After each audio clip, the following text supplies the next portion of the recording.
¿Qué les parece si me acompañan al libro de Mateo? Vamos a la Biblia, vamos a abrir la palabra de Dios. Pues hoy terminamos con la serie que hemos estado compartiendo los domingos, la serie La Iglesia en la Tierra. Y quiero terminar con un tema que yo sé que pues va a ser de mucha edificación para nosotros como iglesia, como cristianos. Quiero que usted nada más me ponga una marca en su Biblia. Vamos a hacer una breve oración. Mateo 16, versículo 15. Me dice amén cuando usted llegue y hacemos la oración. ¿Llegaron?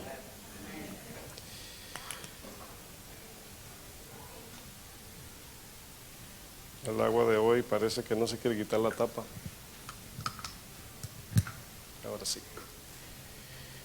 Cierre sus ojos, vamos a hacer una breve oración. Padre, en el nombre de Jesús, gracias Señor por tu bondad y tu misericordia, Señor. En esta mañana te pedimos, Padre, que como siempre, mi Dios, tú nos hablas a través de tu palabra, que sea tu Espíritu Santo, mi Dios. Hemos venido porque tenemos hambre y sed de tu palabra, Señor. Te pedimos que en esta hora tu Espíritu, mi Dios, me dé la gracia, pero que también a cada uno de nosotros, con un corazón sensible, recibamos tu palabra, Señor.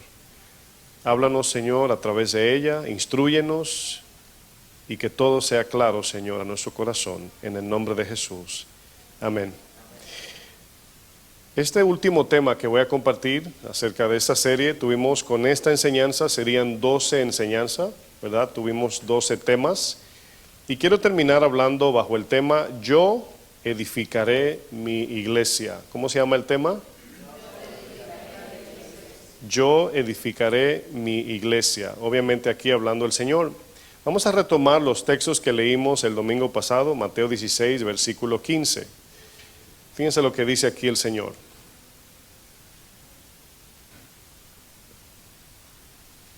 Dice, Él les dijo, ¿y vosotros quién decís que yo soy? Es la pregunta que Jesús le hace a sus discípulos. Respondiendo Simón Pedro dijo, tú eres el Cristo, el Hijo del Dios viviente.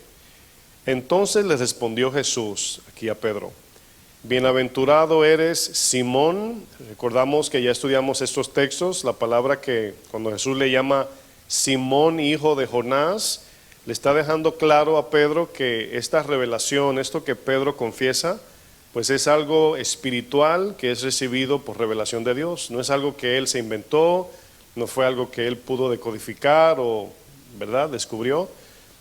Por eso les recuerda, tú eres un hombre, Pedro, de carne y hueso, ¿verdad? Y le dice, porque no te lo reveló carne y sangre, es decir, ningún ser humano, ninguna capacidad humana, sino mi Padre que está en los cielos. Y yo te digo también que tú eres Pedro, y sobre esta roca, ahí está el tema, edificaré, ¿cómo dice? Mi iglesia. Y las puertas del Hades, las puertas del infierno, no prevalecerán contra ella. ¿Quién es ella? La iglesia, ¿verdad? En los primeros siglos después de Cristo, el concepto de la palabra iglesia tenía una idea diferente a lo que nosotros hoy tenemos. O sea, en ese tiempo, cuando alguien decía iglesia, no es como nosotros decir iglesia en este tiempo.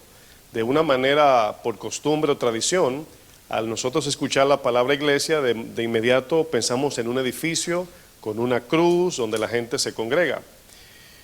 La idea de un edificio, ¿verdad?, o la idea de un lugar específico, pues eso ha sido a través de los siglos, pero viene de una idea que luego lo vamos a ver, es algo bíblico. Pero aquí nos damos cuenta que los seguidores de Jesús tenían una idea diferente a lo que nosotros tenemos. Es decir, al decir iglesia, en tiempos de los primeros seguidores del Señor, no era la idea de un edificio, ni de un lugar en específico. Fíjense que para ellos la idea era de un cuerpo, es decir, un cuerpo cuyos miembros eran aquellos que habían seguido a Cristo como su único Señor y su único Salvador. Por ejemplo, Saulo, al que conocemos como el apóstol Pablo, era, dice la Biblia, un perseguidor de la iglesia. Y no tienen que buscar este texto, pero Jesús le dice a Pablo, en este tiempo era Saulo, todavía no era Pablo, en Hechos 9:4 le dice, Saulo, Saulo, ¿por qué me persigues? ¿Verdad? Le pregunta a Saulo. Pero fíjense cómo Jesús le dice a Saulo, ¿por qué me persigues? Y notamos como el mismo Jesús le dice a Saulo, ¿por qué me estás persiguiendo, Saulo? Y aquí sin duda Pablo no era perseguidor del edificio, ¿verdad que no? Pues queda muy claro que el concepto bíblico de iglesia en sí no es un edificio de cemento, de madera o de ladrillo. Como hemos estudiado a través de esta serie, la iglesia es el cuerpo de Cristo, el cual somos usted y yo. Aquellos que han puesto su plena confianza en Cristo son los que conforman la iglesia. No es el lugar donde nos congregamos que conforma la iglesia, repito, no es el lugar, sino los congregantes son los que forman o conforman la iglesia. La iglesia debemos entender que es un organismo vivo, o sea, la iglesia no es un negocio, la iglesia no es una empresa, la iglesia no es una escuela secular, la iglesia no es un lugar de motivación tampoco, o una, como muchos ven, como club social, vamos a reunirnos porque la paso bien allí, aunque la pasamos bien sí, pero no es el propósito central. La iglesia es un organismo vivo, entiéndase, la iglesia debe siempre manifestar la vida de Dios, a este mundo. ¿Sí está usted de acuerdo?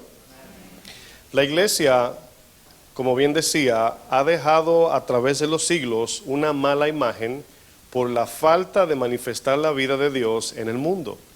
Y por eso la gente se queda, como por ejemplo nos dicen a nosotros la religión cristiana. Pues nosotros no somos una religión, aunque el mundo así lo ve. La religión, ¿qué es una religión? Pues es un grupo de personas que sigue dogmas o conceptos y doctrinas también. Nosotros conocemos, según la palabra, que tenemos una relación con Dios. Pero ¿cómo es que el mundo va a identificar en que sí tenemos esa relación con Dios? En cómo nosotros vivimos. El efecto de Dios en nuestra vida es lo que le deja saber al mundo que somos, o que tenemos, mejor dicho, una relación con Dios. La iglesia tradicional nos ha inculcado por muchos años la idea de que Dios está dentro de un edificio. Y nos han enseñado que Dios habita en un lugar específico, y por muchos años se ha quedado la idea de voy a la iglesia para encontrarme con Dios, o voy a la iglesia para pedirle a Dios. Ahora, debo aclarar de que aunque Dios no está encajonado en un edificio, no significa que no podamos o alguien no puede encontrarse con Dios aquí. ¿Sí ven la diferencia? O sea, Dios no está encajonado aquí, pero es posible que alguien que venga a la iglesia un día, suponiendo cuando alguien, ¿verdad?, no conoce del Señor y viene a un servicio, escucha la palabra y ese día tiene un encuentro con Dios. Es posible, pero no es... O sea, Dios, la idea aquí no es que Dios está solamente en este lugar o en este edificio, ¿verdad? El propósito de congregarnos en un edificio no tiene nada que ver con venir aquí a encontrarnos con el Señor, aunque nos podemos encontrar con Él, aunque aquí nos reunimos y cuando le adoramos su presencia se manifiesta. Pero el concepto no es porque Dios está en este edificio, sino en medio de su congregación, en medio de los miembros del cuerpo de Cristo. ¿Está usted de acuerdo? Por ejemplo, fíjense que la iglesia, porque de repente al yo hablar de esto, pues alguno se puede equivocar y puede pensar que, bueno, donde quiera que se reúna un grupo de gente y adoran a Dios, ahí está el Señor, ¿verdad? Es posible que crean eso. Miren, si usted se da cuenta, el tema de hoy se llama Yo edificaré mi iglesia, ¿verdad? Eso significa que quien establece la iglesia, ¿quién es? El Señor. Quien llama a los que van a servir en la iglesia, ¿quién es? Dios. Quien pone pastor, ¿quién es?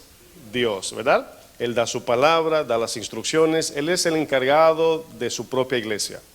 Pero Él llama gente como usted y yo, gente imperfecta, gente de carne y hueso, y nos da la gracia para nosotros hacer iglesia, para nosotros ser la iglesia. Entonces esto nos enseña de que aunque, escuche bien, aunque el edificio no es la iglesia, el Señor ha escogido un edificio en específico para llamarle la casa de Dios, columna y baluarte de la verdad. En ese edificio el Señor establece un pastor, servidores, y es allí donde nos congregamos. Esa es la iglesia. Pero repito, no es el cajón, el edificio, la estructura, el diseño arquitectónico de la iglesia, no es eso. Por eso es que hay que mirar siempre lo que la palabra enseña para identificar lo que es la iglesia. Un ejemplo le pongo que puede ser incluso algo muy raro de entender. Si en el mundo quedara, escuche bien, si en el mundo quedara un solo cristiano fiel, ¿cuántos? Uno. Esa es la iglesia de Cristo. Fíjense qué cosa. Como también si un lugar llamado iglesia, donde hay miles y miles de personas cantando, hay multitud, hay una Biblia, hay un púlpito, hay luces, pero no está esa iglesia establecida en la roca de Cristo, el mensaje no gira alrededor de la cruz de Cristo, esa iglesia, esa llamada iglesia, queda descalificada ante Dios. Dios mismo la descalifica. ¿Sí entienden la diferencia? ¿Sí entendieron o no? Lo puedo explicar otra vez si usted quiere. El concepto de iglesia, fíjense, como un lugar específico, viene del diseño del tabernáculo. Pues el Señor le dio a Moisés un plano, ¿verdad? Y le dijo que pusiese este plano, que edificase, le dijo, erige la iglesia, en este caso el tabernáculo de reunión, y estaba en un lugar en específico, en un solo lugar donde había que ir allá. El Señor le fijó un lugar donde los israelitas debían acercarse a Dios. Jesús, fíjense, en una conversación con la mujer samaritana, pues le aclara todo esto, porque vienen los judíos con el concepto de que había que ir a Jerusalén a adorar. ¿Se han leído Juan 4, la historia de la mujer samaritana? ¿Por qué ella dice, ustedes dicen que hay que ir a Jerusalén? ¿Por qué había que ir a Jerusalén? Bueno, todo el concepto de ir a un lugar, todo lo del Antiguo Testamento tenía la idea de marcar un plan en el futuro. Es decir, Dios, todos sabemos, el mismo Juan 4 lo dice, es invisible, es espíritu. Entonces, si alguno quería acercarse a Dios de manera voluntaria, había que hacer un lugar en específico donde encontrarse, un lugar material, tangible, donde la gente pudiera congregarse. Pero quiero que vayamos al libro de Juan 4, versículo 20. Fíjense cómo el Señor le aclara todo esto a la mujer samaritana. Yo estaré leyendo la versión de la Biblia, traducción al lenguaje actual, y usted ahí me sigue en la Reina Valera o puede mirar la pantalla si usted quiere.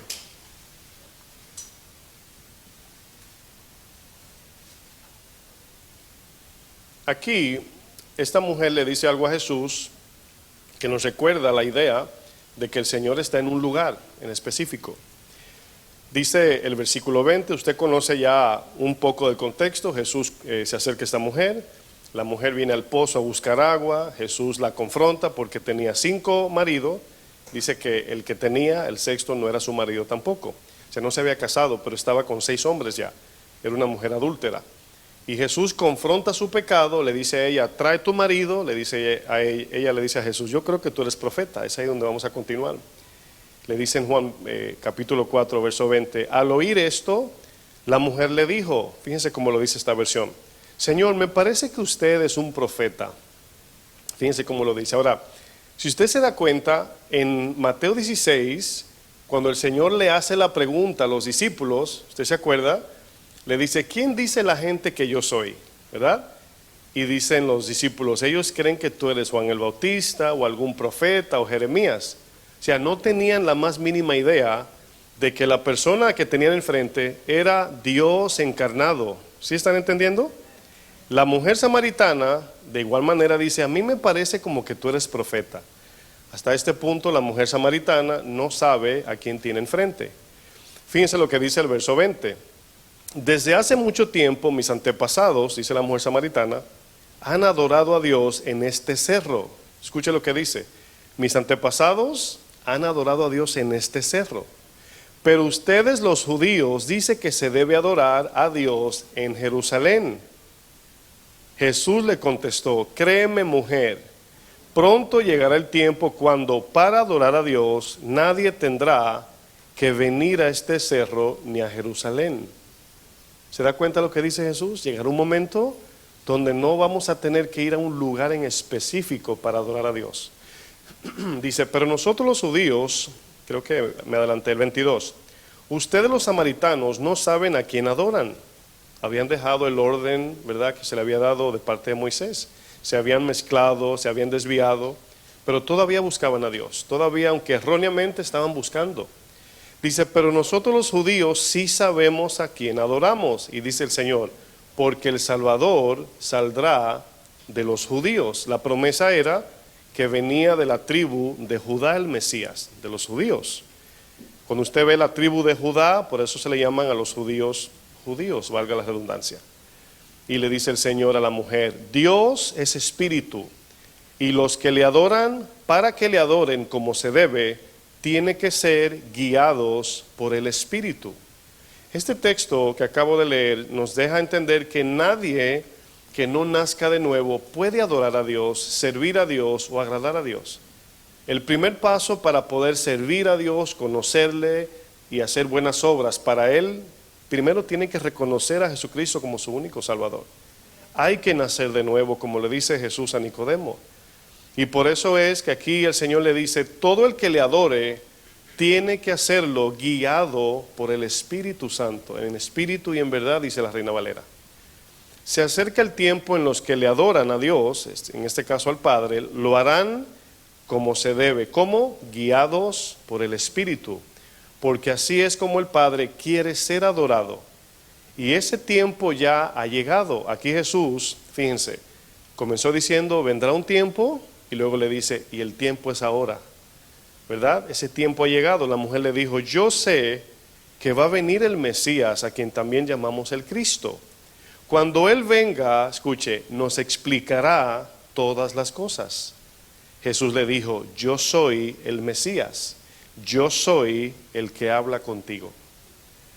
Ahora, toda confusión en ese momento se va. ¿Sabe por qué?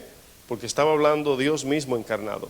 No le estaba hablando un profeta, no vino Ezequiel y dijo, yo creo que va a ser así, o yo pienso, no, aquí hablando el mismo Mesías, le explicó cómo va a ser la iglesia en el Señor. Es por esto que si usted me acompaña a Juan 2, fíjense por qué Jesús dijo lo siguiente. Juan 2, versículo 19.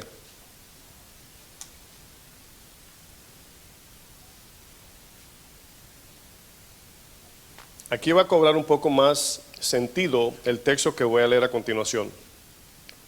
Juan capítulo 2, verso 19. ¿Están ahí todos? Dice, respondió Jesús y les dijo, destruid este templo y en 3 días lo levantaré. Ahora, aquí, para los que escuchaban a Jesús, para nosotros es diferente porque sabemos la historia.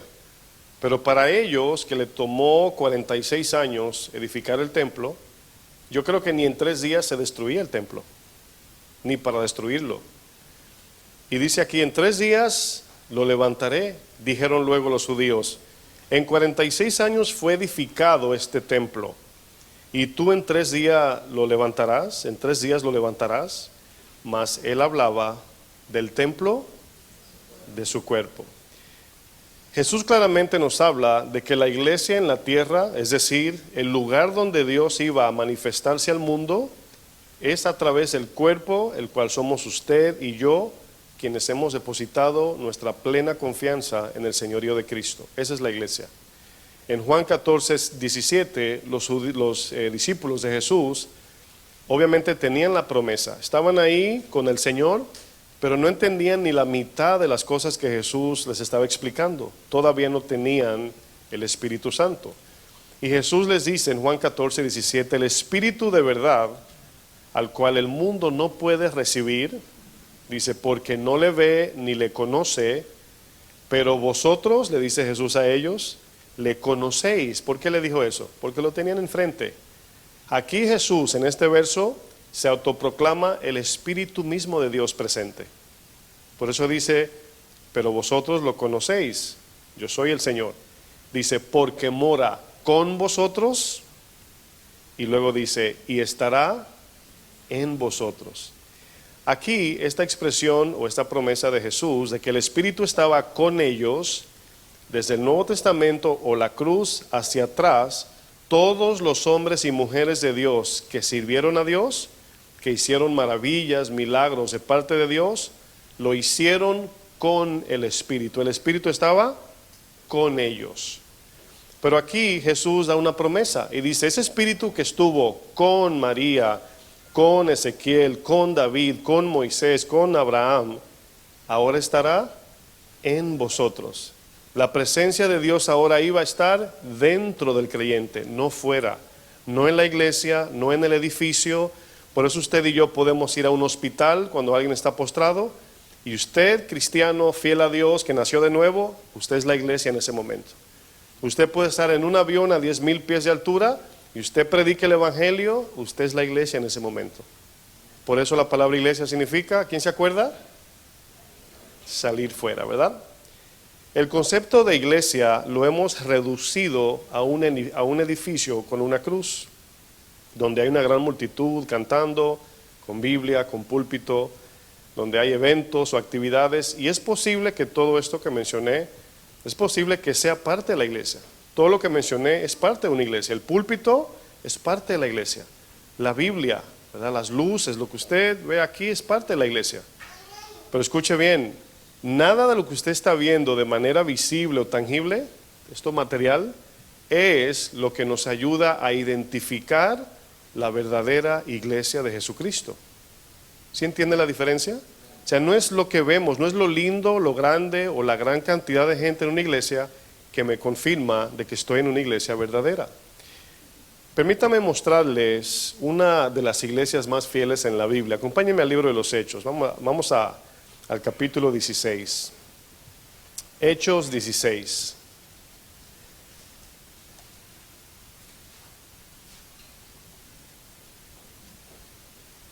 ¿Cuántos de ustedes se acuerdan de la expresión de Pablo cuando dijo, yo estoy preso, mas la palabra, ¿qué dijo? No está presa. Pablo dijo, yo estoy preso, yo estoy encarcelado, pero la palabra de Cristo no está encarcelada. ¿Se acuerdan de eso? Bueno, en Hechos 16 es la historia donde Pablo y Silas, ¿verdad? Pablo estaba en sus viajes misioneros, haciendo la obra del Señor, estableciendo iglesias.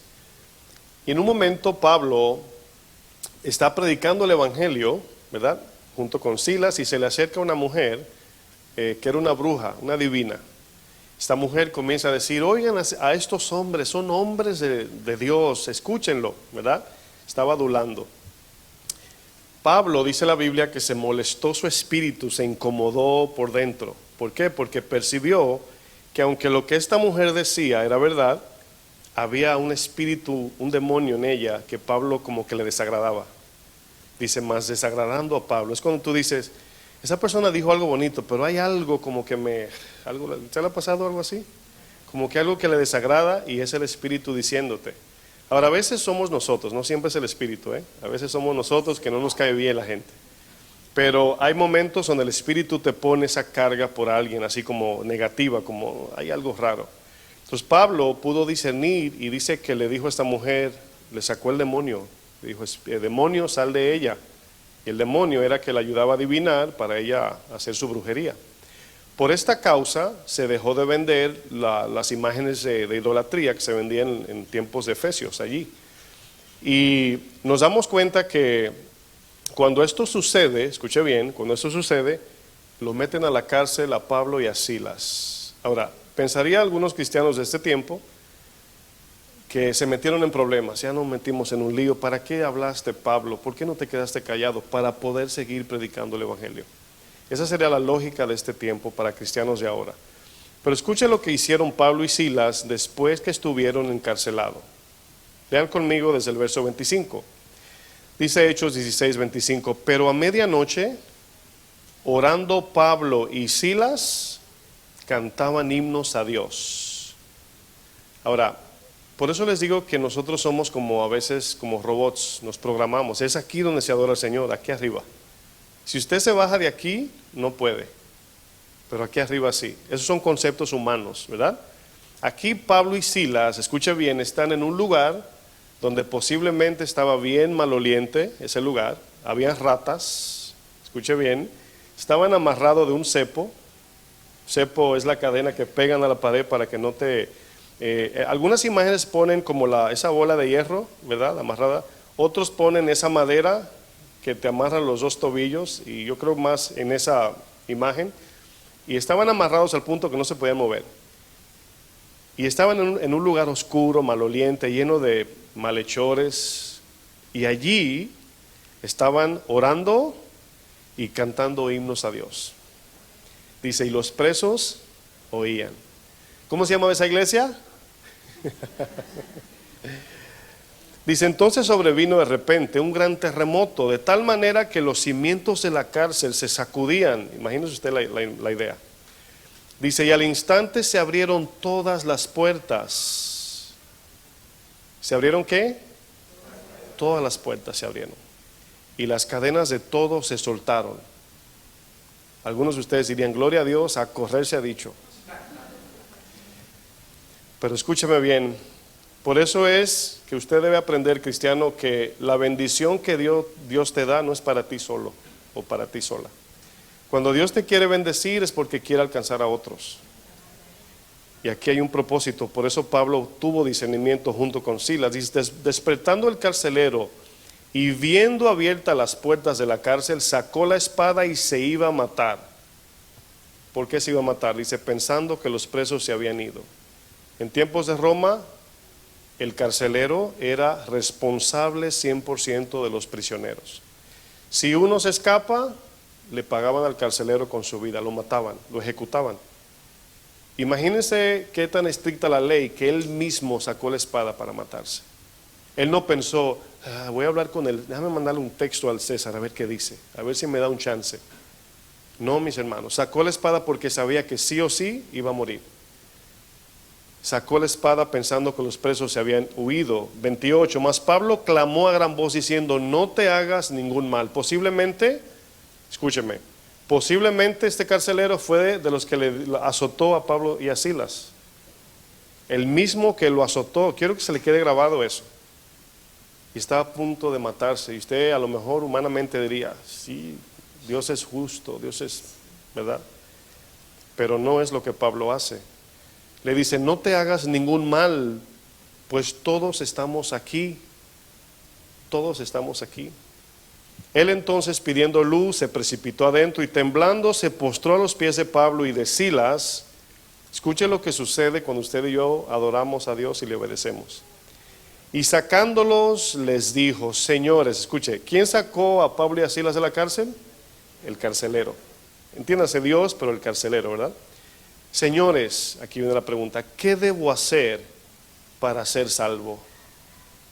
Ellos dijeron, cree en el Señor Jesucristo y serás salvo tú y tu casa. Y le hablaron la palabra del Señor, le expusieron el evangelio a él y a todos los que estaban en su casa. ¿Se dan cuenta? Porque hay quienes dicen, yo declaro mis hijos para Cristo.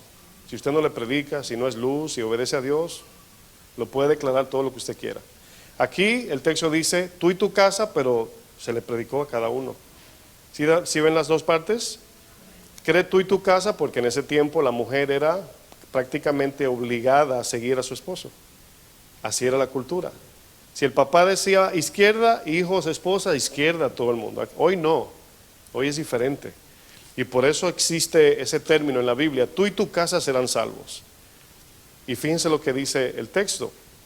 Dice, tú y tu casa, verso 32, y le hablaron la palabra del Señor a él y a todos los que estaban en su casa. Le predicaron a cada uno. Y él, tomándolos en aquella misma hora de la noche, les lavó las heridas. ¿Quién? El carcelero. Y enseguida se bautizó él con todos los suyos, y llevándolos a su casa, les puso la mesa, y se regocijó con toda su casa de haber creído en Dios. Esa es la iglesia, mis hermanos. ¿Por qué el carcelero dijo, qué debo hacer para ser salvo? Les digo algo, uno de los problemas que tenemos nosotros cuando queremos predicar a nuestros familiares es que pensamos que nada más es hablarles de Cristo. Yo le he dicho, pastor, usted no se imagina, yo estoy cansada de hablarle a mi hijo de Cristo. Yo estoy cansado de predicarle a mi hija, pastor. Usted no sabe, mi tía, todos los días le hablo de Cristo. Y yo le digo, no basta con hablar. Esta es la iglesia. ¿Sí entendieron? Lo que Pablo y Silas hicieron, mis hermanos, no es normal. Si alguien no tiene el Espíritu de Dios y el amor de Dios, no hace esto. Especialmente en el contexto de Roma, o greco-romano, mejor dicho, en un tiempo greco-romano. Nadie en tiempos de Roma, al abrirse las puertas de una cárcel, se quedaría dentro. Nadie. Por eso cuando el carcelero ve que Pablo, Silas y los demás prisioneros no salieron, de inmediato el carcelero pensó, nadie que no venga de Dios puede hacer esto. Y ahí es donde viene la pregunta, ¿qué estoy haciendo yo que distingue mi vida cristiana del mundo en mis buenas obras? ¿Sabe usted que las buenas obras del mundo y las buenas obras de un cristiano no son iguales? Se lo simplifico de esta manera. Cuando alguien del mundo ayuda al pobre, hemos estudiado, o ayuda a alguien, está haciendo una obra humanitaria, ¿verdad? Una obra humanitaria. Cristo te dice, dale, ¿verdad?, comida al pobre, si el Señor te lo dice, ¿verdad? Alimenta al pobre. Mayormente cuando Dios te pide algo, ¿verdad?, siempre te pide lo que para ti es más valioso, es lo que el mundo no hace. El mundo da de lo que le sobra, por así decir. Bueno, ¿cuántos de ustedes, por ejemplo, escuchan esto? Que se escucha feo, pero hay quienes lo hacen. Llévale esa comida, ve, total la iba a botar como quiera. ¿Se oye feo eso, sí o no? Dásela para que no se pierda. Como quiera, aquí botamos la comida casi todos los días. O sea, eso es ofensivo para el que se la van a dar, ¿sí o no? El Señor te dice, deja tú de comerte la mejor y dale esa. Es lo que Cristo hizo. No la que te sobró, no la que tú vas a botar. No. Las 2 moneditas de la viuda, dice que ellos dieron lo que les sobró. Dieron mucho más en cantidad, pero muy poco en valor. Muy poquito para Dios. Y aquí vemos, mis hermanos, en Pablo y Silas se cumple lo que el Señor dice. Aquí es donde viene el punto clave de nuestra vida cristiana. Cuando Dios te dice que haga algo, su palabra, cuando Dios te dice haz esto y tú lo haces, Dios está operando contigo en esa obra de obediencia. Escucha bien, cuando Dios te dice haz esto, Dios está contigo en esa obra. Él está obrando en otras cosas que tú no ves. Cuando Pablo y Silas hicieron esto, lo hicieron porque eran cristianos, porque eran fieles a Dios. Ellos no sabían lo que iba a pasar. Ellos no dijeron, no se vayan para salvar al carcelero. No, Pablo nada más dijo, no nos podemos ir porque este hombre lo van a matar. Y como cristianos no debemos, mejor nos quedamos presos. Esa fue la idea. Ya lo demás el Señor lo hizo. Mateo 5:16, lo leo bien rápido, dice, así alumbre vuestra luz delante de los hombres, para que vean, diga conmigo, vean vuestras buenas obras, escucha bien, y glorifiquen a vuestro Padre que está en los cielos. Tomes un momento en este texto tan sencillo, pero tan complejo en el sentido de, para que vean nuestras obras y glorifiquen a Dios. Mis hermanos, cuando usted y yo hacemos una buena obra, ¿a quién le dan las gracias? ¿A Dios o a usted? A nosotros. Si usted le da un plato de comida a alguien, ¿a quién le dan las gracias? A usted. ¿Por qué el texto dice que el mundo vea nuestras buenas obras y glorifiquen a Dios? Es porque cuando tú y yo obedecemos a Dios en su palabra, Dios es el que está obrando a través de ti. Y la gente no te ve a ti, la gente ve a Dios en ti. Este carcelero no le dio las gracias a Pablo. No le dijo, wow, qué valiente Silas. No, dijo, ¿qué debo hacer para ser salvo? De inmediato la obra de Pablo y Silas conllevó a este carcelero a pensar en su salvación eterna. Piensen, mis hermanos, ¿por qué es eso? Por lo que hicieron, arriesgaron su propia vida en servicio. Hoy, si nosotros nos duele un oído, no nos movemos. Si nos cuesta servir, no lo hacemos. Si le tenemos que dar una ofrenda a un necesitado, miramos a ver cuántos nos sobran y si nuestros biles, como decimos aquí, están pagos primero. Nosotros no damos lo primero, nosotros damos lo que nos sobra. Tiempo, dinero y servicio, eso pasa. Y por eso la iglesia no ve las maravillas de Dios, porque le damos a Dios lo que sobra. Pablo y Silas, dispuestos a quedarse presos por la vida de este hombre que los acababa de golpear. ¿Sí me estoy dando a entender hasta ese momento? Un ejemplo de la identidad de la iglesia de Cristo, mis hermanos. 12 puntos que identifica la iglesia. Número 1, la misión de la predicación. Es lo que Pablo y Silas estaban haciendo. ¿Por qué cayeron presos?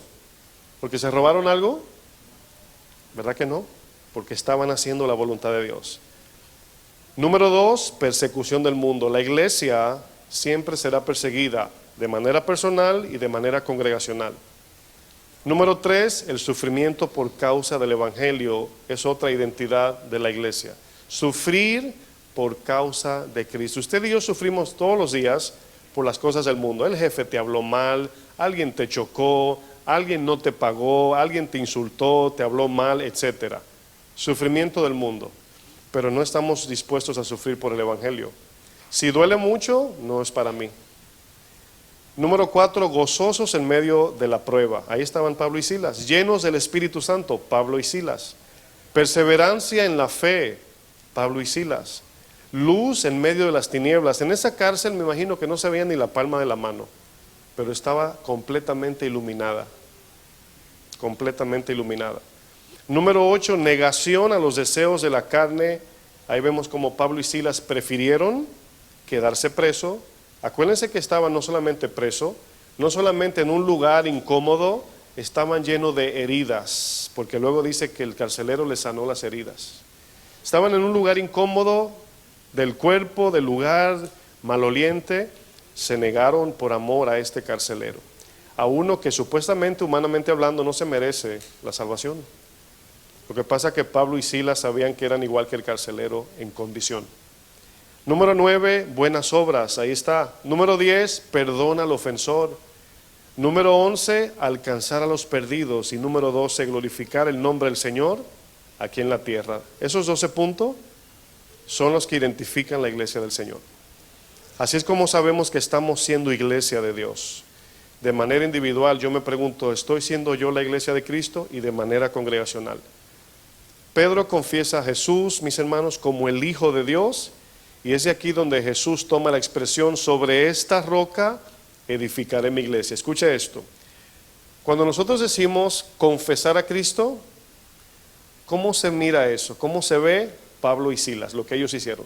Eso significa confesar a Cristo, no al César. El César había que adorarlo por intimidación, pero a Jesucristo por adoración y gratitud.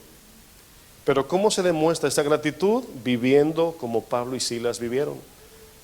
De aquí la expresión del Señor, yo edificaré mi iglesia. La confesión de Pedro tiene un significado muy, muy profundo. Si lo entendemos, nos aclara muchas cosas que a veces no entendemos. Dos cosas nada más para yo poder simplificarlo. La confesión de Pedro tiene por lo menos estos dos sentidos, por lo menos. Número 1, identificar al Mesías profetizado. Es decir, el Antiguo Testamento apuntaba a Jesús. Profetizaban de que venía un Mesías, venía un libertador. Cuando Simeón cargó al bebé Jesús, ¿usted se acuerda? Que le dijo, despide ahora a tu siervo Señor en paz, porque mis ojos han visto tu salvación. Ya me voy tranquilo, ya llegó tu promesa.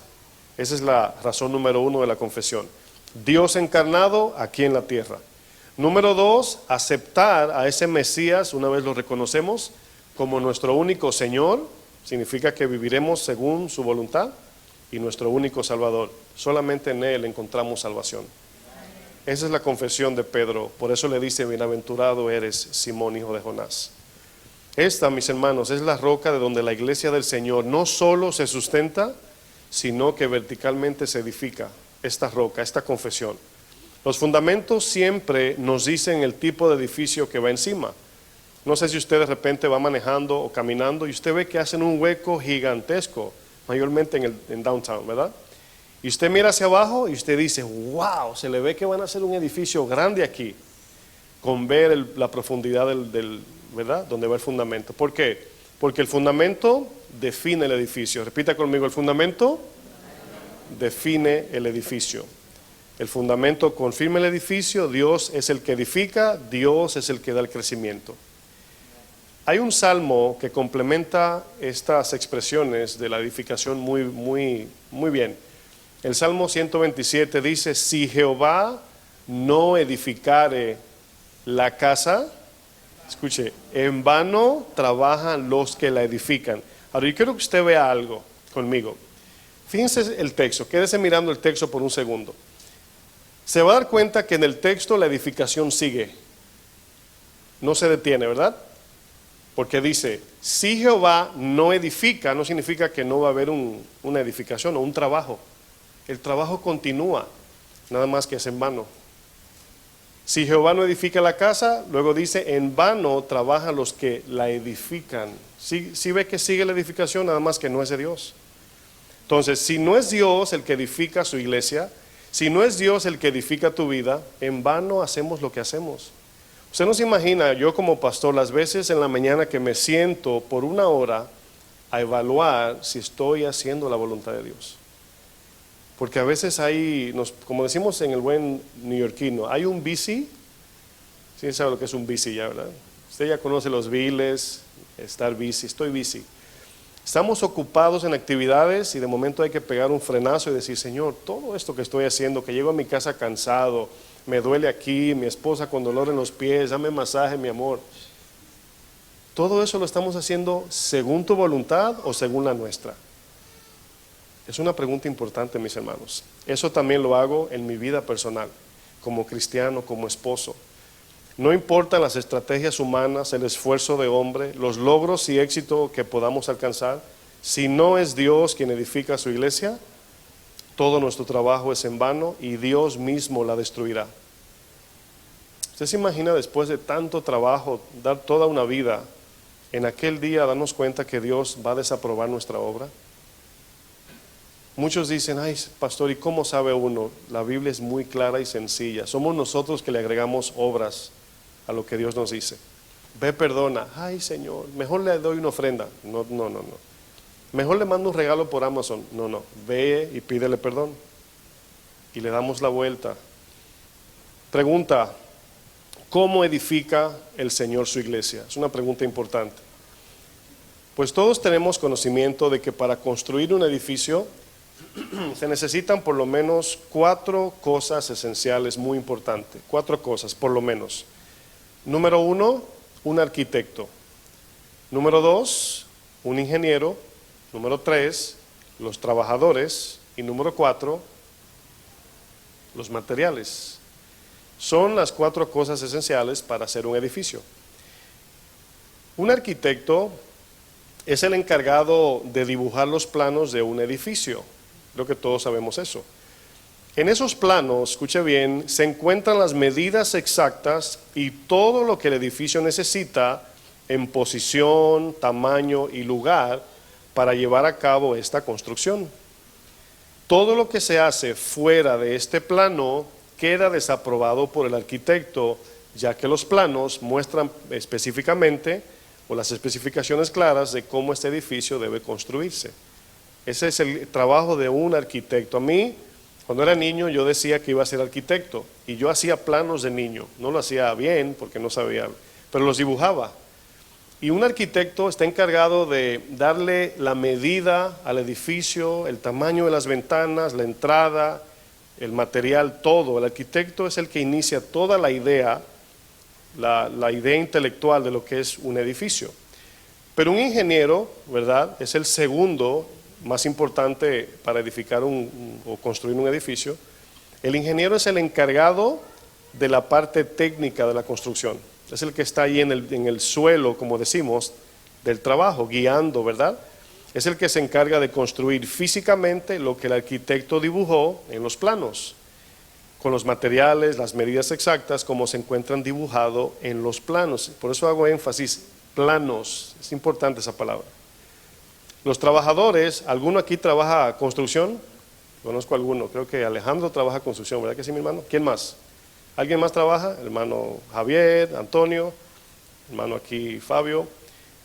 Los trabajadores son los que hacen el trabajo físico, el trabajo pesado de la construcción, ¿verdad? La mezcla, el cemento, la carga, poner las varillas, la electricidad, las luces, etcétera. Son los encargados de construir y edificar de acuerdo al orden del ingeniero, quien tiene los planos en sus manos. Si se da cuenta, los planos nunca se ponen a un lado en una obra de construcción. Los materiales son los elementos con que se construye un edificio, es decir, o por así decir, es el cuerpo de la construcción de acuerdo ¿a qué? A los planos que el ingeniero tiene. El rey David le encarga a su hijo Salomón que construyera el templo a Dios. ¿Se acuerdan que David se le quitó ese privilegio? Vamos al libro de Primera Crónicas 28, verso 9. Primera de Crónica 28, versículo 9.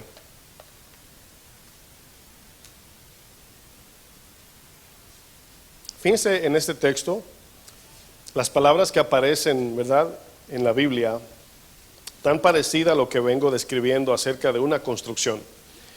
Primera de Crónicas 28, verso 9.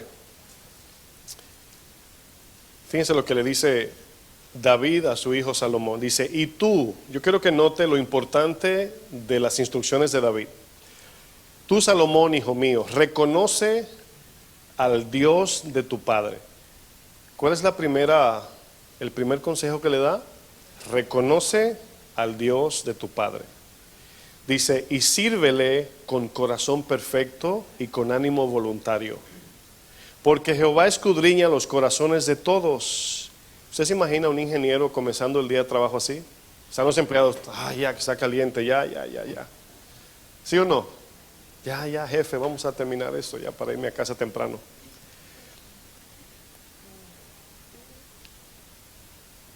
Dice, porque Jehová escudriña los corazones de todos y entiende todo intento de los pensamientos. El Señor sabe si lo que tú haces es para ti o para Él.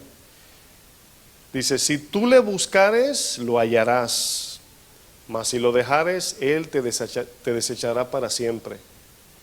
Mira pues ahora que Jehová te ha elegido, ¿para qué? Edifiques casa para el santuario. Esfuérzate y hazla. Y David dio a Salomón su hijo, ¿qué? El plano, ahí está. El plano del pórtico del templo y sus casas. Dice, sus tesorerías, sus aposentos, sus cámaras y la casa del propiciatorio.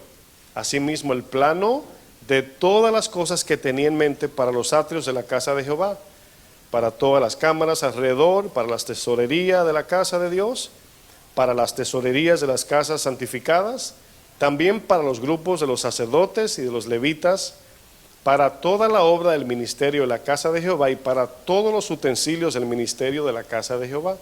Todo muy bien especificado. Si se dan cuenta, hay dos cosas sumamente importantes que David enfatiza con Salomón. Dos cosas. Primero es, no te apartes de Dios. No te apartes. Ahí le está diciendo que todo esto que vas a hacer, usted, si tiene tiempo un día en Google, ponga el templo de Salomón. Y aunque no es 100% exacto, una idea. Todo hecho en oro, gigante, una cosa inmensa e increíble. Inmenso, una cosa pero drásticamente gigante, en oro todo. Pero David le dice, Salomón, lo que vas a hacer, no te alejes de Dios. Que tu corazón en todo lo que hagas, Dios sea el primero y por encima de todo. Eso es lo primero que le dice. Lo segundo es que no haga nada que el plano no diga. Que no se aleje del plano, que no altere, ni le ponga, ni le quite a los planos que se le entregó. Es importante. ¿Sabe que cuando Dios nos da planos, por así decir, en nuestra vida, Dios tiene ya determinado en su omnisciencia que van a pasar cosas que tú y yo no sabemos? Cuando llamó a Moisés le dijo, ven que te voy a mandar a sacar a mi gente. Ya Dios vio cómo iba a pasar todo. Moisés ni idea. Moisés dice, yo ni hablar sé, dice, es que la libertad de mi pueblo no depende de tu elocuencia, sino de mí. Y todo lo que Moisés hizo fue porque caminó ¿con quién? Con Dios. Recordamos que David no pudo edificar el templo del Señor. A Salomón se le delegó la tarea y David le aconseja que lo haga según Dios. Desde Moisés vemos cómo Dios es el arquitecto de su iglesia. En Éxodo 25:9, en la nueva versión, en la nueva Biblia Viva dice, mi santuario será una tienda, un tabernáculo, y le dice a Moisés, yo te daré el diseño de la construcción y los detalles de todos los utensilios. ¿Quién da el diseño? Dios. La pregunta que continúa es, ¿quiénes son los que conforman el equipo de los que edifican la iglesia del Señor? Porque aún el Señor es el que edifica su iglesia, Él es el diseñador, el arquitecto. El Señor de manera soberana nos llama a nosotros como colaboradores, dice la palabra. Te llama a ti, me llama a mí para edificar su iglesia. Los materiales que Dios usa son de carne y hueso, no de piedra, de madera, de bloc, de tornillos, de metal, no.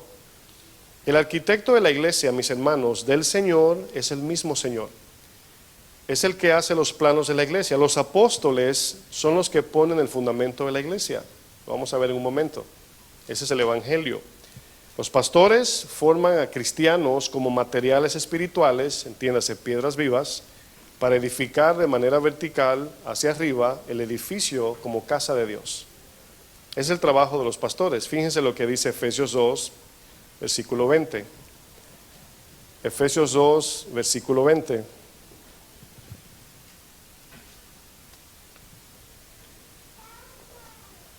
Dice, edificados sobre el fundamento de ¿quién? Bueno, creo que no han llegado, voy a esperar que lleguen.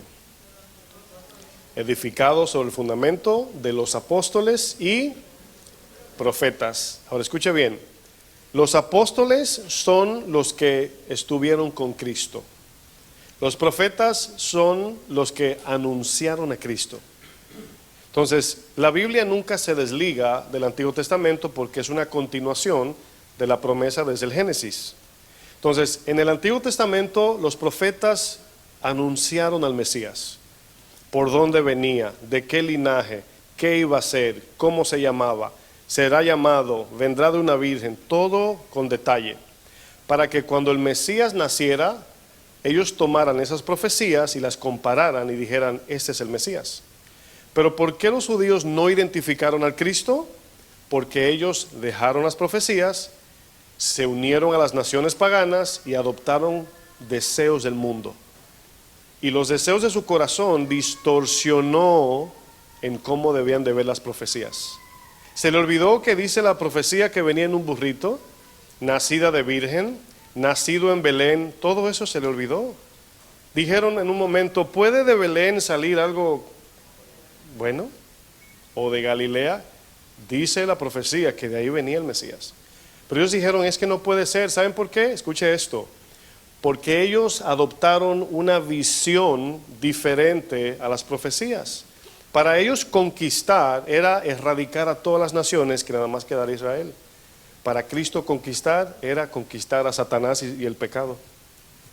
Y se confundieron porque dejaron las profecías. El fundamento, parte del fundamento son los profetas, 300 y tantas profecías cumplidas exactamente en Cristo. Pero luego vemos los apóstoles, son los que estuvieron con Cristo. Nosotros tenemos parte del fundamento de la verdad, porque las profecías ya se cumplieron, ese es número uno. Número dos, porque los apóstoles que escribieron los evangelios estuvieron de manera presencial con el Señor. Y nos basta su mensaje. ¿Le basta su mensaje? Usted necesita ver a Cristo. ¿Tiene que ver para creer? Es el programa, ¿verdad? Sigo leyendo. Siendo la principal piedra del ángulo Jesucristo mismo. ¿Cuál es esa piedra del ángulo? ¿Cuál es esa roca? Fíjense, aquí lo tengo en mis notas, pero me voy a adelantar por una razón. Escúcheme, espere que yo termine de hablar y luego juzgue, ¿está bien? Porque va a sonar raro lo que voy a decir. Cuando la Biblia habla de la roca y habla del fundamento de la iglesia y del ángulo, no se está refiriendo a Cristo en persona, se está refiriendo al mensaje. ¿Sí entienden la diferencia? ¿O no? Ok. Eso es importante la pregunta y agárrala ahí porque lo van a ver en la Biblia. Y luego van a ver por qué dije eso. Es importante lo que dije. Sigo leyendo. Lo voy a explicar más adelante. Dice el 21, en quien todo el edificio bien coordinado va creciendo para ser un templo santo en el Señor, en quien vosotros también sois juntamente edificados para morada de Dios en el Espíritu. La iglesia, mis hermanos, es una obra que todavía está en construcción, ¿verdad? Como usted y yo somos ese material, la iglesia todavía está en construcción. El propósito de la iglesia es edificar un templo santo a Dios con piedras vivas. De manera simultánea, mientras vamos siendo edificados, proclamamos el evangelio a un mundo caído. La obra que Dios hace en ti es manifiesto al mundo para salvación de ellos también. Toda la construcción debe hacerse conforme a lo que el arquitecto, en este caso el Señor, diseñó. No se debe ni alterar ni quitar. Vamos a 1 Corintios 3, versículo 10. Fíjense lo que dice aquí Pablo.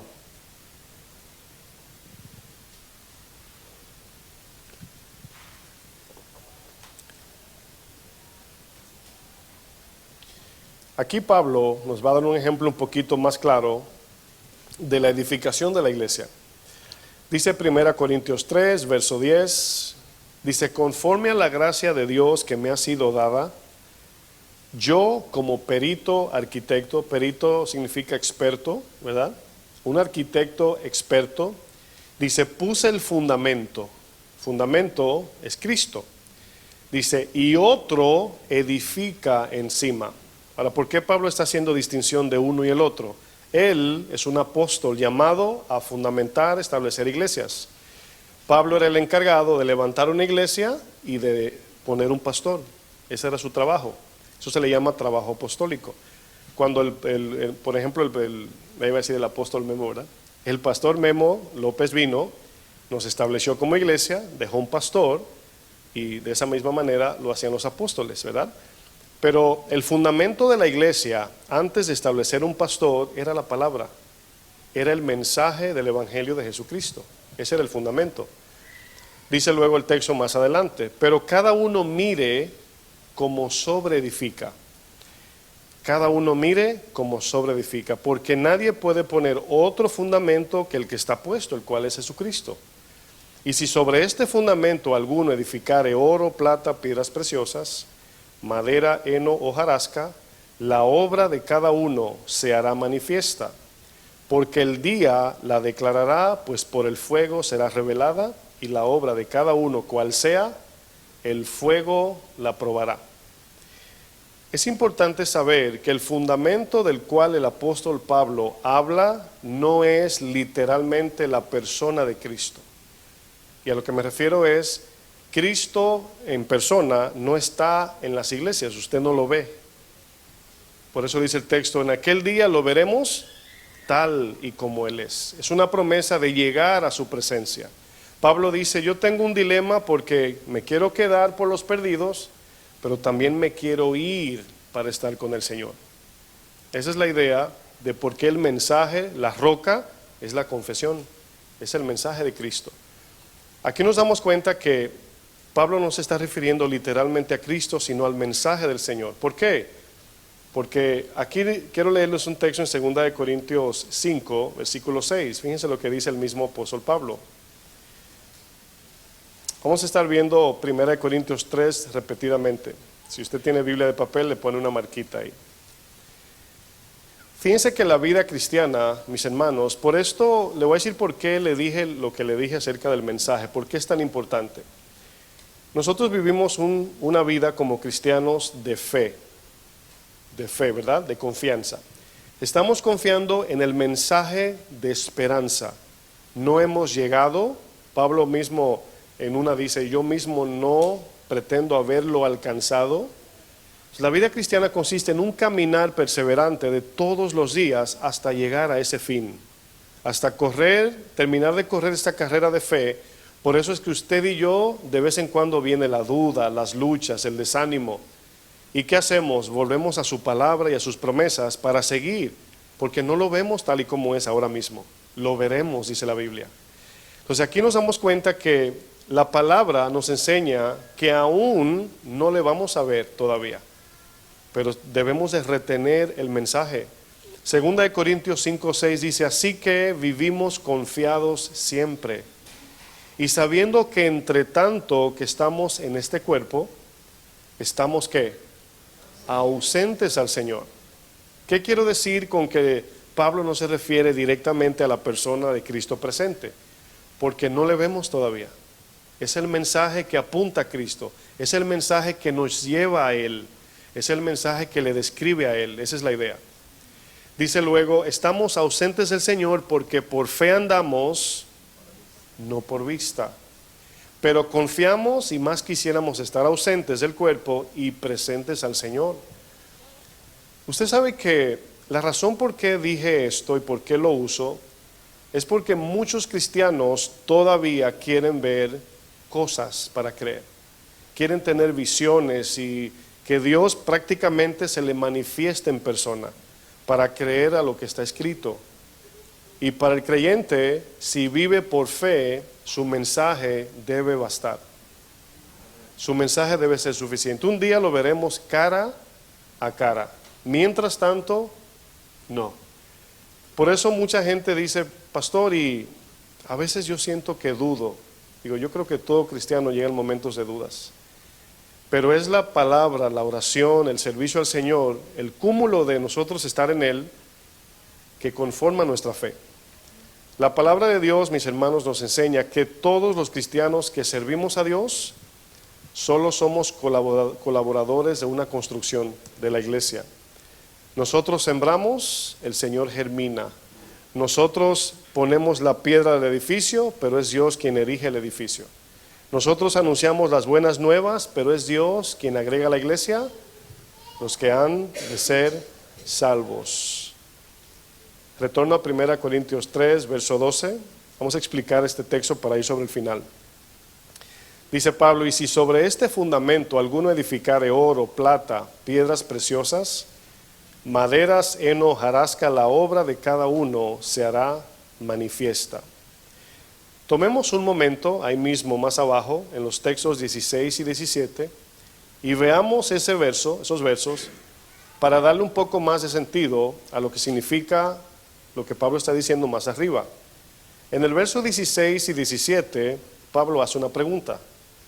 Dice, ¿no sabéis que sois templo de Dios y que el Espíritu de Dios mora en vosotros? Si alguno destruyere el templo de Dios, Dios le destruirá a él. Porque el templo de Dios, el cual sois vosotros, santo es. Les quiero hacer una pregunta. ¿Usted cree que el templo aquí, destruir el templo, es alguien que viene de afuera y lo destruye? ¿O es alguien de adentro que lo destruye? Porque aquí parece que se está refiriendo a Satanás a lo mejor. Si alguien destruyere, yo lo voy a destruir. Fíjense que el texto se está refiriendo a cristianos individuales. Si alguno destruyere el templo. ¿Cómo se destruye el templo? Satanás no puede contra el templo, ya lo dijo el Señor de la iglesia del Señor, no puede contra ella. Entonces significa que nosotros sí podemos destruir el templo, pero se está refiriendo a usted y a mí como individuos. La palabra destruir, mis hermanos, significa corromper, dañar, depravar, profanar, arruinar, prostituir, significa contaminar. Usted y yo somos lo que hacemos eso, al templo de Dios. Creo que todos recordamos cuando Jesús, lleno de ira, entró al templo y sacó de allí a los mercaderes. Los que estaban dentro eran los encargados del templo. Él no sacó a los clientes, ¿sí sabía? Él sacó a los responsables del templo. Significa que cuando Pablo habla de destruir el templo, se está refiriendo a usted y a mí. Que una vez usted y yo somos cristianos, vivimos en fornicación, en mentira, en robo, etcétera, profanamos el templo. ¿Por qué? Porque nosotros somos ¿quién? El templo de Dios. Por eso el Señor dice, yo mismo edificaré mi iglesia. Y Dios lo hace con almas, una a una. Nadie puede destruir el templo de Dios de afuera hacia adentro, sino de adentro hacia afuera. Los pastores, los líderes, los cristianos son los únicos que pueden destruir el templo de Dios. El apóstol Pablo hace una gran advertencia a los que edifican encima del fundamento de la iglesia. En el verso 10 dice, pero cada uno mire cómo sobre edifica. Fíjense que uno de los deseos más grandes de muchos pastores en todo el mundo es que la iglesia crezca en cantidad, que la iglesia crezca en número, que los congregantes se multipliquen más y más. ¿Es bueno que la iglesia crezca en número? ¿Usted cree que es bueno? ¿Sí o no? Yo creo que sí, pero de eso se encarga Dios. ¿Cuál es el peligro de un pastor querer crecer la iglesia en números? Termina saliéndose de los parámetros de la Biblia. Es como yo decir, ¿qué podemos hacer para que venga más gente a la iglesia? ¿Qué usted cree que yo podía hacer? ¿Usted cree que yo puedo hacer algo para que venga más gente? ¿Para que venga más gente? Orar, Señor, manda más gente. No, yo no puedo hacer nada. La palabra dice, el Señor agrega los que han de ser salvos. ¿Sabe por qué la iglesia crece? Hay iglesias pequeñas en la Biblia que son fieles, pequeñas, Filadelfia. Y hay iglesias grandes en la Biblia que no son de Dios. Dios en su soberanía a veces nos da mucha gente, a veces a otras no. Y no significa que por eso no es la iglesia del Señor. El Señor es el que sabe la cantidad de talento que le da a cada uno, 5, 2 o 1. El trabajo de nosotros, mis hermanos, es pastorear nada más. Es pastorear. Evangelizamos para salvar almas, no para llenar la iglesia.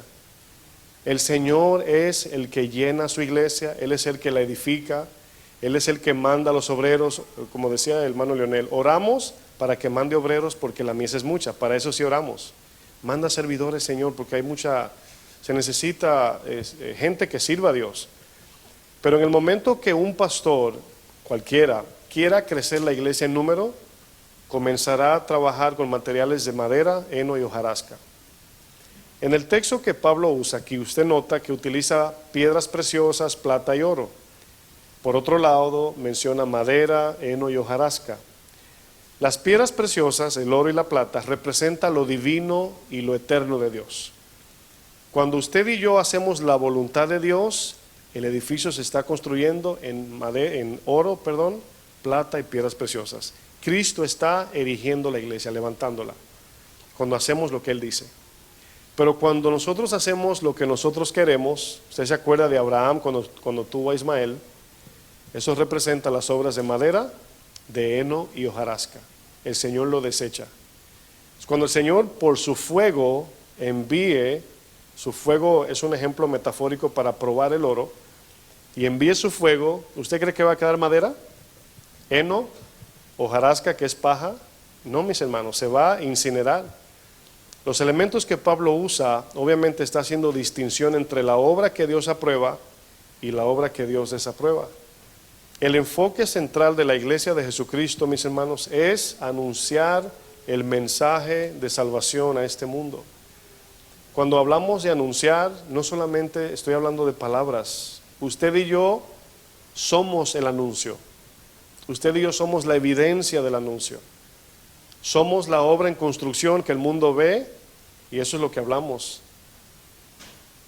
La misión de la iglesia del Señor, mis hermanos, es predicar el evangelio, discipular al convertido y servir a Dios.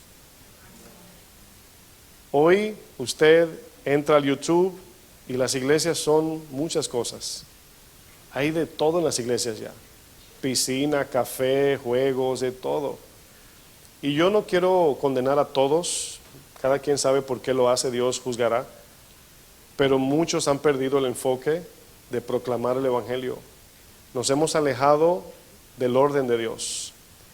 Nuestro enfoque es hacer lo que Dios nos ordena y Él se encarga de edificar su iglesia, de fortalecer su iglesia, Él se encarga de sustentar su iglesia, Él se encarga de ordenar su iglesia, Él protege su iglesia, intercede por su iglesia, Él aboga por su iglesia, es Dios quien santifica su iglesia, Él se encarga de multiplicar su iglesia, de pastorear su iglesia, se encarga de preparar su iglesia para que al fin de los siglos Él mismo arrebate su iglesia. ¿Cómo lo hace? A través de gente que se deja guiar por su Espíritu Santo. Termino con 1 de Pedro 2:4. Dice el apóstol Pedro, 1 de Pedro 2, verso 4.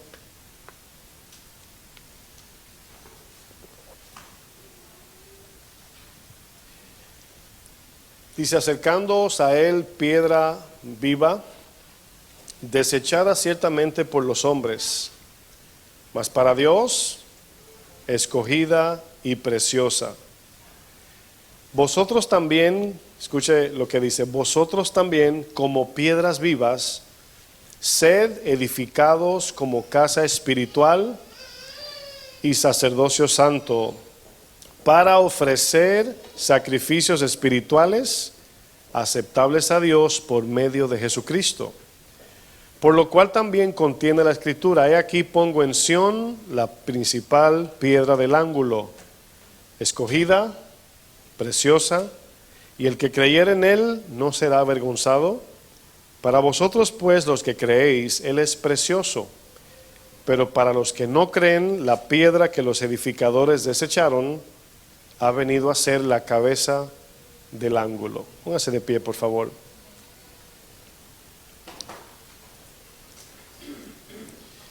Fíjense que una de las cosas que, pensando en toda esta serie y en lo que el Señor ha hecho con su iglesia, una de mis preguntas, o más bien mi confianza es la palabra, que a mí me ha dado fortaleza para pastorear, es que Dios me va a juzgar a mí como pastor basado en lo que aquí dice, lo que dice la Biblia, ¿verdad? Jesús en la oración de Juan 17 dice: Señor, yo les he dado tu palabra. Y muchas veces cuando uno se juzga a sí mismo, pues uno siempre encuentra áreas y encuentra uno esa imperfección de lo que nos falta por parecernos a Cristo. Pero la pregunta importante que debe hacerse la iglesia de manera individual y también como congregación es siempre mirar nuestro corazón en esa confesión de Pedro, y es preguntarte a ti mismo: ¿nos basta Cristo? Esa es la pregunta. ¿Nos basta Cristo? ¿Él es suficiente? ¿Basta su salvación aunque perdamos todo? ¿Basta con tenerlo a Él? ¿Basta con la vida eterna aunque no alcance las metas que muchos queremos en esta tierra? Esa es la pregunta más importante, aparte de lo que Dios nos dé eternamente, y eso es individual. Pero fundamentalmente hablando, necesitamos cuestionar nuestro corazón y decir: ¿es Cristo suficiente? Hacer el ejemplo en tu mente: ¿qué pasa si todo el mundo se aleja? ¿Me voy a alejar yo también del Señor? ¿Soy cristiano porque la multitud le sigue? ¿O soy cristiano solo, en el sentido de mi convicción, mi fe, mi relación con Él? Muchas veces pasa que en las familias uno de los dos en la pareja se enfría, y como dice el proverbio, son mejores dos que uno, porque el otro a veces ayuda al otro. Pero la vida cristiana debe depender en sentido personal. Cada uno debemos de tener esa relación con Dios. La iglesia fue establecida, fue fundamentada para predicar el evangelio de salvación. La iglesia no fue establecida para hacernos ricos, ni siquiera para sanar nuestras enfermedades, ni siquiera para darnos trabajo de comer. ¿Usted se acuerda cuando Jesús le dice al hermano: dile a mi hermano que parta conmigo la herencia? Y le dice el Señor: ¿quién te ha dicho que yo he venido para partir herencias? La vida del hombre no consiste en los bienes materiales que alguno puede poseer. Debemos de, mis hermanos, entender que la razón por qué estamos en un lugar adorando a Dios es por lo que aconteció en la cruz. Ese es el centro de todo. Debe ser el centro del mensaje, debe ser el centro de la iglesia, pero debe ser el centro de nuestras vidas. La cruz de Cristo. Cada día cuestionar el Isaac en nosotros, si estamos dispuestos a dárselo. De pensar: Señor, quiero mucho esto, amo mucho esta parte, ¿te la daría si me la pides? Y por esa razón muchas iglesias se tuercen, porque llega un momento que la demanda del pueblo ya no es Cristo. Y para que la gente no se vaya del edificio, pues cambiamos el mensaje. Ese es el peligro. Yo tomé una decisión de seguir al Señor y pastorear su iglesia, y desde que comencé dije: aunque quede una sola persona, seguiré predicando, y en su gracia lo haré. Pero yo le digo a ustedes, la razón por qué venimos a este lugar es por lo que pasó en la cruz. Usted y yo tenemos un lugar con aire acondicionado, sillas cómodas. Esas sillas dan sueño porque parecen muebles. Pero hay gente que están en un lugar donde no pueden ni levantar las manos. En el país de China hay una ley que el gobierno le paga a las personas que delatan a cristianos. Si usted en la calle levanta la mano en China y dice gloria a Dios o gloria a Jesucristo, y alguien te ve, a esa persona le pagan dinero si te chivatean, como dicen por ahí, si te delatan. Aquí tenemos todas las posibilidades. todas las versiones de la Biblia en el teléfono. Allí una hoja de la Biblia para ellos es como $1,000,000. Se la memorizan antes de que se la quiten. Se la tienen que memorizar para tener la palabra. Por eso les decía, cuando Pablo habla de fundamentar la iglesia en la roca, no se refería a la persona de Cristo presente, aunque sí se refiere a Cristo, claro, pero no presente porque no está aquí. Su presencia, su espíritu está con nosotros, no lo vemos. Y esto nos ayuda a crecer en la fe, porque vendrán días, y ya estamos viendo los días, donde estamos viviendo en un mundo muy visual, muy exigente, muy emocional, que si no sentimos algo no creemos, si no lo vemos mucho menos.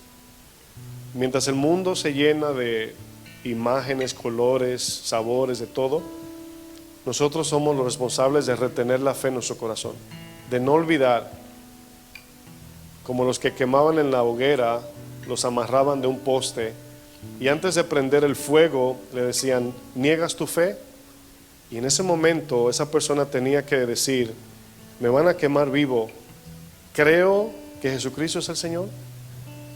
En tiempos de Nerón, donde quemaban a los cristianos y lo amarraban, le ponían aceite o el petróleo que le ponen para incendiarlos, y en ese momento le preguntaban: ¿sigues creyendo? Con el fósforo en la mano o el fuego. Y en ese momento no veían a Jesús, no lo estaban viendo, no se veía con sus ojos la fe que tenían, pero la tenían en su corazón y decían: sí, sí creo, y lo prendían en fuego. Por eso les decía que es importante retener el mensaje, porque quizás algún día ni tendremos dónde congregarnos, algún día no tendremos a alguien que te dé un abrazo. Es bueno el consuelo, es bueno convivir y tener comunión, pero hay que practicar esa fe cristiana a solas, ese tiempo íntimo en casa, ese tiempo en la palabra.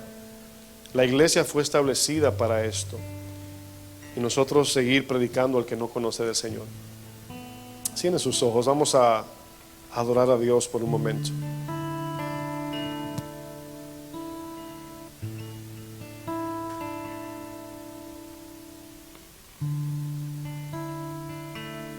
Se trata de ti, Jesús, el modelo dado a Moisés del tabernáculo.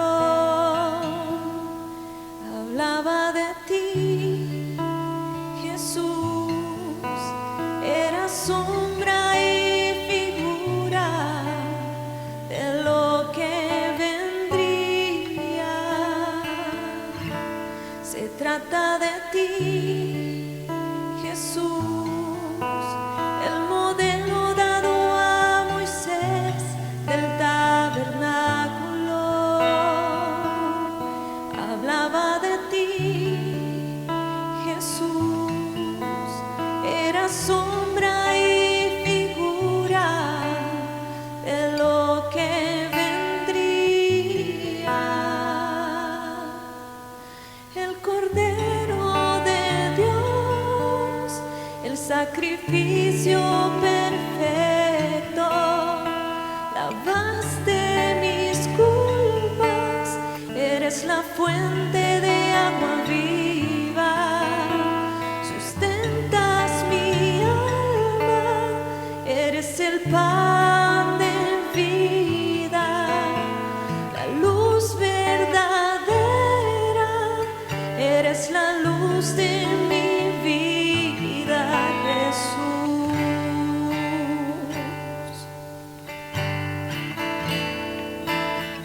Y hoy puedo entender que tú eres el camino, la vida y la verdad, y te sacrificaste en mi lugar.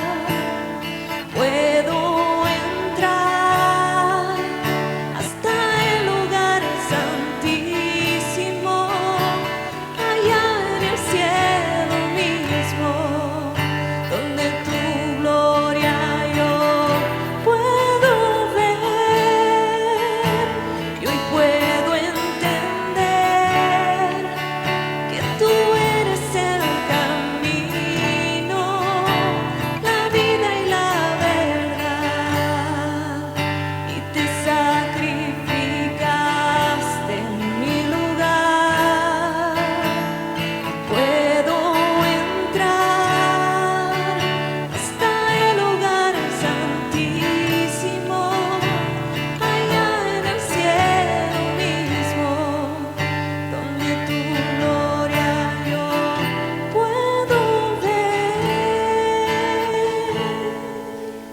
Señor, te pedimos que sigas edificando tu iglesia, Señor. Ayúdanos a no salirnos del plano, Señor, que nos has entregado a través de tu palabra. Guárdanos, Señor, de mezclarnos, contaminarnos, Señor, con ideas que alteran tus planes, Señor. Ayúdanos a permanecer, Señor. Danos la sabiduría, la guía de tu Espíritu, para que tu iglesia siga creciendo y siendo edificada según tus planos, Señor. Al final, mi Dios, al final veremos la obra terminada. Tu palabra dice que aquel que inició la obra la terminará en el día del Señor. Los que estamos aquí somos obras en construcción. Estamos en el proceso de tus manos. Nos estás formando cada día, Señor, poco a poco. Pero también hay una demanda de nuestra parte, Señor, de obedecer, agregar a nuestra vida conocimiento, dominio propio, afecto fraternal, paciencia y amor. Tu palabra dice que haciendo estas cosas no caeremos jamás, sino que te llegaremos a conocer de manera personal y eterna, Señor.